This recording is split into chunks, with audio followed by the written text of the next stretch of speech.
নমস্কার, people's voice নিউজে আপনাদের সবাইকে স্বাগত। আমি অরূপ। ইদানিং অনুব্রত মণ্ডল কিন্তু চর্চায় আছেন, আবার চর্চাতেও নেই। কেন চর্চায় আছেন সেটা আগে বলি। আমরা দেখছি অনুব্রত মণ্ডল ফিরে আসার পর বীরভূমের কোর কমিটিতে ওনাকে প্রবেশ করানো হলো, কিন্তু কোর কমিটিতে অনুব্রত মণ্ডল ঢুকলেন কিন্তু সাধারণ একজন সদস্য হিসাবে। প্রথমে বলা হচ্ছিল অনুব্রত মণ্ডলই হয়তো চেয়ারপারসন, কিন্তু পরবর্তীকালে কাজল শেখ এবং শতাব্দী রায় পরিষ্কার করে দিলেন অনুব্রত মণ্ডল চেয়ারপারসন নয়। অর্থাৎ অনুব্রত মণ্ডল থাকলেন, আবার অনুব্রত মণ্ডল থাকলেনও না। যে অনুব্রত মণ্ডল গ্রেপ্তার হওয়ার আগে দুর্দণ্ড প্রতাপ অনুব্রত মণ্ডলের জন্য বীরভূমে সব বাঘে গরুতে এক ঘাটে জল খেত, তো ফিরে আসার পর আমরা কি দেখছি? অনুব্রত মণ্ডল কিন্তু একেবারে থেকেও নেই।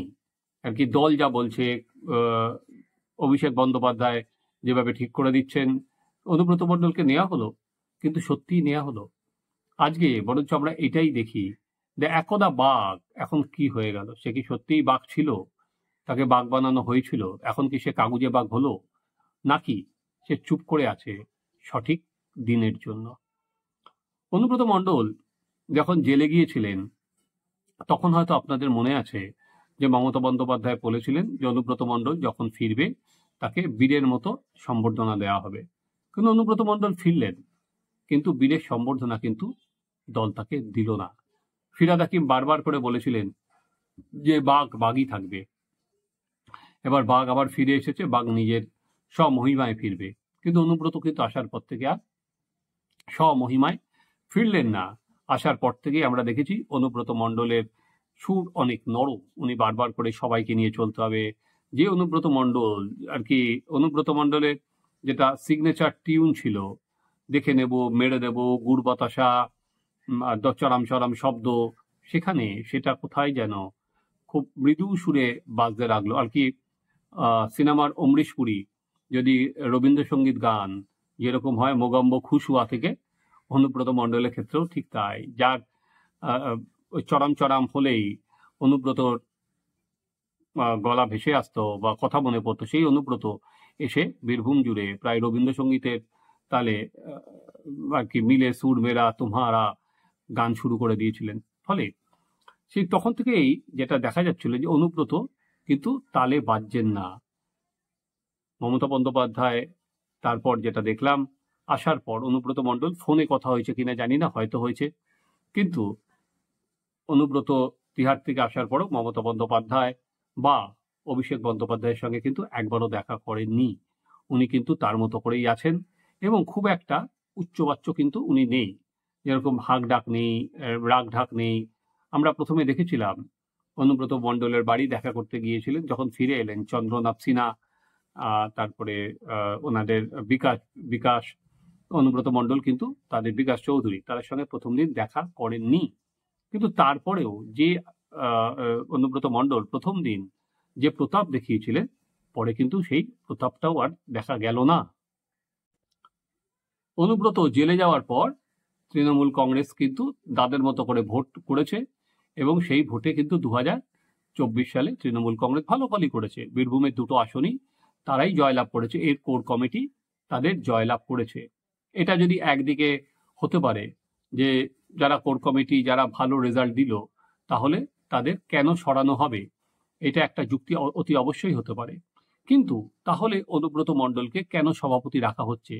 যদি অনুব্রত মণ্ডলের কোনো গুরুত্বই না থাকে, অনুব্রত মণ্ডল যদি ডোরা কাটা বাঘ হয় বা কাগুজে বাঘ হয়, সেক্ষেত্রে অনুব্রত মণ্ডলকে কেন রেখে দেওয়া হচ্ছে? হঠাৎ করে আমার যেটা মনে হতেই পারে যে তালটা কেটে গেল কেন? কেন অনুব্রত মণ্ডলকে, যাকে বলা হয়েছিল যে বীরের মতো তাকে সম্বর্ধনা জানানো হবে, সেই বীরের সম্বর্ধনা তাকে দেওয়া হলো না কেন? মধ্যখানে তালটা কেটে গেল কেন?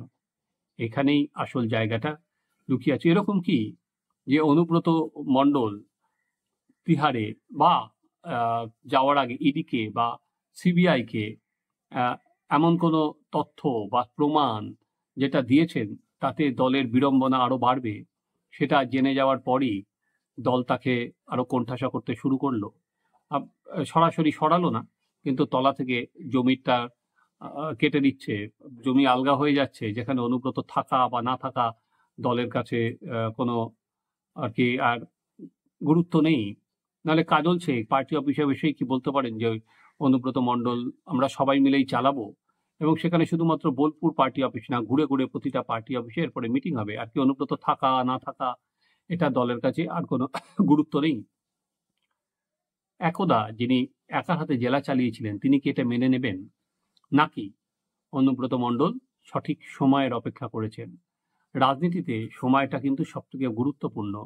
পলিটিশিয়ানরা সঠিক সময় ওপর সব সময় নির্ভর করে থাকেন। আপনাদের মনে হতে পারে বা আমাদের মনে হতে পারে, দেখো এই নেতা বিরুদ্ধে সবাই বলছে, অথচ উনি চুপ করে আছেন, ভিজে মাছের মতো উল্টে আছেন, ভাজা মাছের মতো কোনো কথা বলছেন না। কিন্তু পলিটিশিয়ানরা জানেন যে কখন ফোঁস করতে হয়, কখন চুপ থাকতে হয়। এরকম ভাবার কোনো কারণ নেই যে অনুব্রত মণ্ডল রাজনীতিটা জানেন না।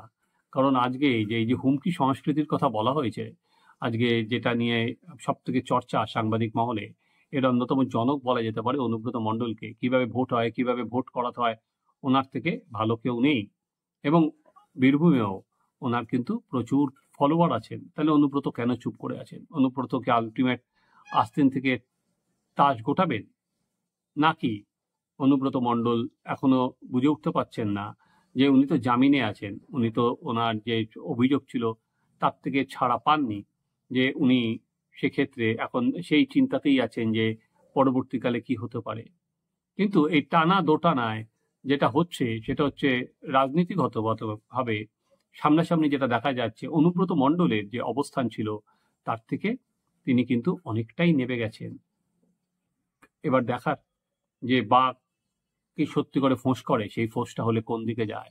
নাকি যাকে একসময় দলই বাঘ বানিয়েছিল তাকে দলই এখন পেপার টাইগার করে রেখে দিল, যে দল বুঝিয়ে দিল দল কাউকে বাঘ বানাতে পারে, দল মনে করলে আবার তাকে কাগজে বাঘও বানাতে পারে। এই অনুব্রত মণ্ডল বাঘ না কাগজে বাঘ, সেই উত্তর তো অনুব্রত মণ্ডলকেই দিতে হবে। আপনারা দেখুন আমাদের চ্যানেল সাবস্ক্রাইব করুন, আপনাদের মতামত জানান।